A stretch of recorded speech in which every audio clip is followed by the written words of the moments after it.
Hello, Dr. Waters and Dr. Williams. Thank you for joining us this evening. I would like to start this interview by y'all introducing yourselves. Hi, Adrienne. It's nice to meet you. My name is Dr. Haley Waters. I am a doctor in physical therapy and I specialize in public health. And I graduated from Texas Women's University. Hello, Adrian. Nice to meet you as well. My name is Andres Williams. I'm a doctor of physical therapy.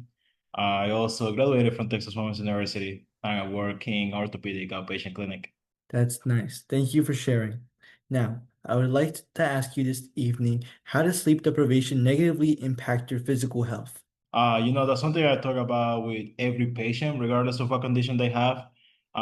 Sleep is when your body recovers. So it affects everything, every bodily function from your immune system. So if you have poor sleep, you get sick easier. Your cardiovascular function, meaning the way your heart and your blood works in your body. Your metabolic health, so how your body deals with energy and sugar, so it can affect people with diabetes and conditions like that, as well as tissue healing. So people that have any kind of injury, whether it is a wound or some kind of muscle, tendon, or ligament injury, it really affects the ability of your body to recover and essentially repair the tissues in your body. And on top of that, we see that those effects heightened even more in patients with chronic immune conditions or any type of chronic condition.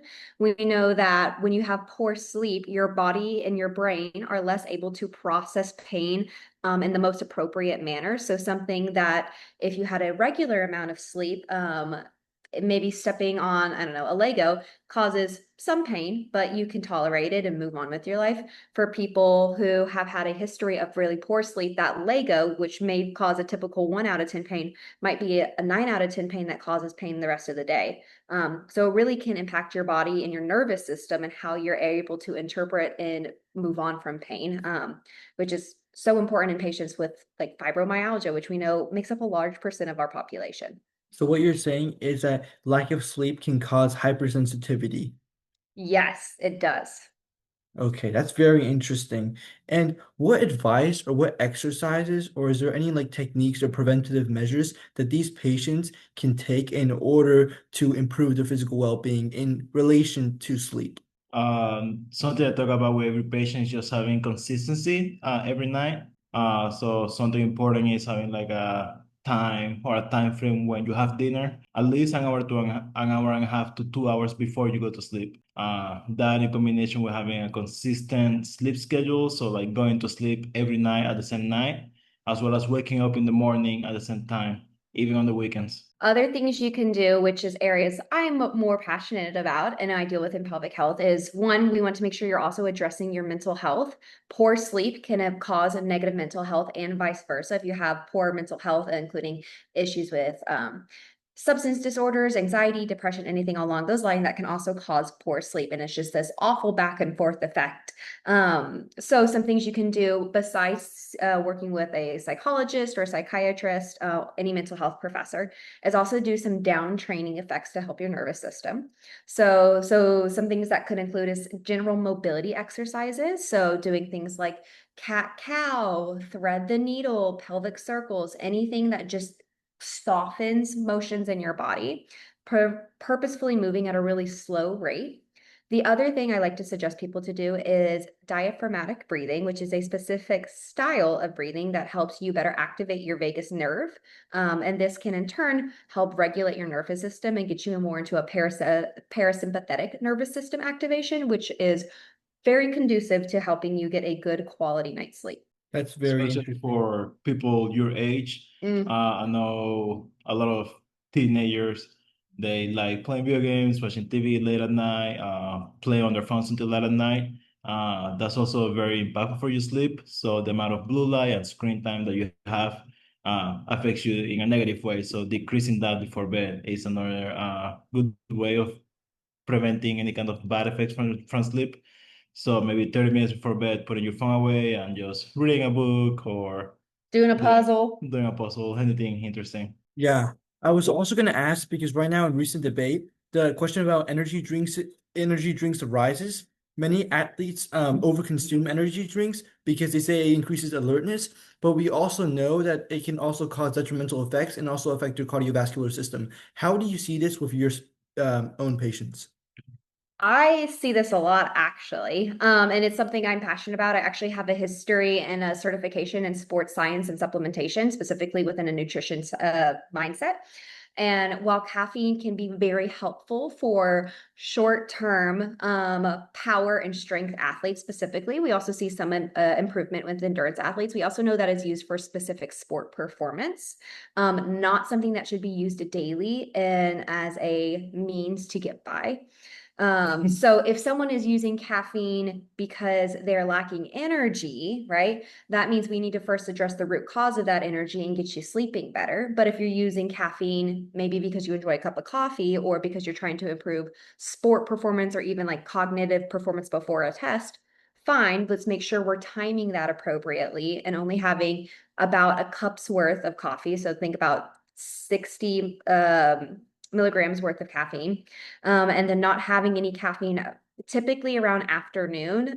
So after 12 p.m., that typically can, the caffeine spikes in our body can spike cortisol, and that can go into the nighttime. And so we're starting to see if we cut off caffeine intake earlier in the day, it helps your body come off of that easier. So that way you're able to get into that REM and non-REM sleep faster.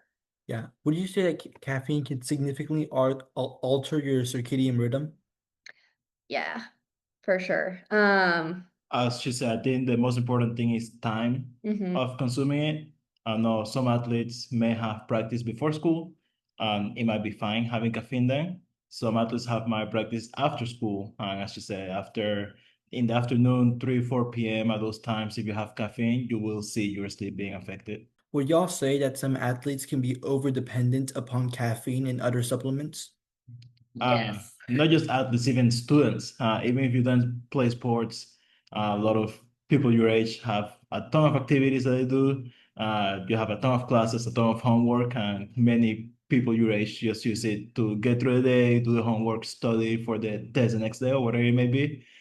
So yeah, it can affect athletes and also just Yeah. students as well. And it's important to recognize that sleep is one of the very few free things we have to help our bodies feel better.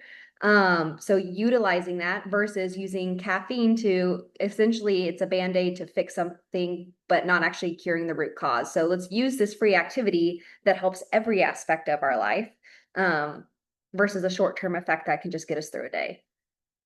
Yeah, that's very good. Another thing that like comes to my mind as well is that many adolescents um overconsume melatonin gummies and they say it's beneficial for themselves, but we also know that like this can also interrupt the natural circadian rhythm. So what are y'all's like own personal takes over the use of melatonin gummies? So coming from my supplementation background, I think supplements in general are a tricky field, especially if you aren't getting third party tested. So think NSF, USP testing, anything like that, because that actually ensures what they're putting in the product is what they're actually putting in the product. Um, so then when we think about melatonin specifically, um, melatonin can be helpful in the short run, specifically if you know you're going to get on a plane and you might have jet lag or anything like that. But we do see when people take melatonin long term, it can affect your sleep cycles and it can also increase dependency on melatonin, meaning when you try to go off, it's much harder, or you actually might have to increase your dosage over time in order to still get the effect that you need. So once again, to me, I view it more as a band-aid. Something that could be a tool for a very specific reason, but not something I would suggest people having day to day. But again, with any supplement, I would always advise you to contact your PCP specifically to make sure that they agree with what you're taking. Yeah, I agree with what Dr. Waters said, as well as you mentioned earlier, you really want to discover what the root cause is. So why do you even need melatonin in the first place?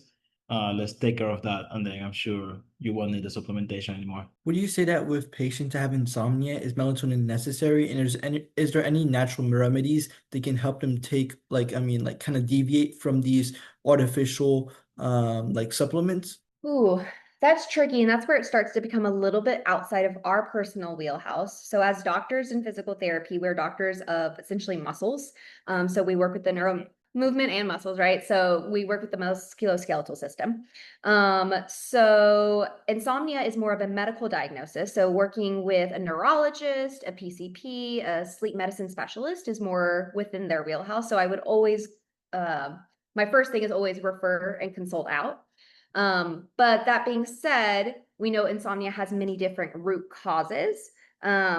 So if you're trying to fix poor sleep just by taking melatonin and not actually seeing a doctor, a specialist to figure out the actual reasons why, I fear that you're not doing yourself justice. That's really good. And also with your own personal patients, where you see that this withdrawal, like you know that like after somebody like tries to get off caffeine, they usually have withdrawal symptoms. Like how long does this process usually take, and how can you kind of ease into this process more? Oh, I'm not sure about how long it can take. I think it can take up to weeks, probably. Yeah. I think the easiest way to ease into it is increasing your caffeine intake gradually, not going, how to say, cold turkey and just stopping all of it at once. But maybe if you're having, let's say, 4 cups of coffee a day, maybe starting going down to three and essentially and eventually down to two a day and so on. I agree. And again, if you're trying to do anything for your health and you have any hesitation, again, always consult with your doctor, because they will be the specialist and make sure they're being able to see a big picture, and prioritizing your health in ways that you might not have the capabilities or knowledge of doing so yet. That's really good. Thank you for your take. Also, a lot of athletes and even some students who participate in physical activity experience muscle soreness.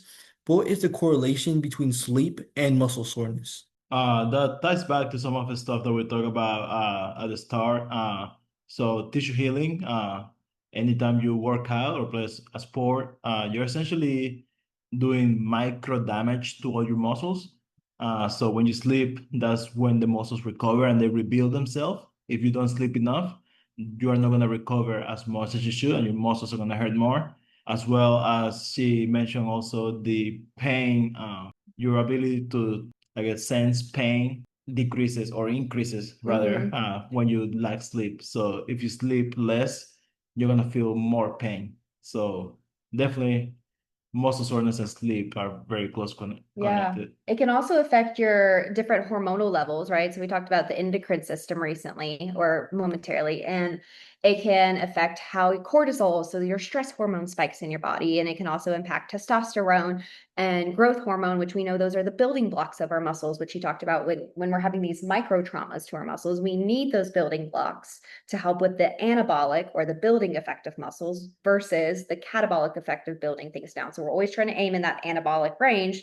And in order to be there, we need to make sure that we're sleeping appropriately and fueling our body with energy, meaning food, appropriately as well. Would you say that power naps are effective for most athletes nowadays? I say that's a great supplementation. It's not a replacement to sleeping through the night. That being said, if you're an athlete and you're practicing multiple hours a day, and then sometimes you have what 2 or 3 games a week, taking naps is very important as well. Yeah, thank you for everything. And is there any additional advice that you would like to give, or is there any like, additional takes? I just like to highlight again how important sleep is. It truly does affect every system in your body. So while sleeping seems obvious, I think it's underestimated on the powerful impact it has. So continuing to not only sleep because if you're injured or sick, but also if you're healthy, sleeping will help maintain your health as well. Yeah. I agree with that. Thank you for all the advice. It was really an amazing opportunity. Also, viewers, those who are watching, I hope that you enjoyed this interview, and we'll see you in future videos. Goodbye. Bye, guys. Bye, nice meeting you.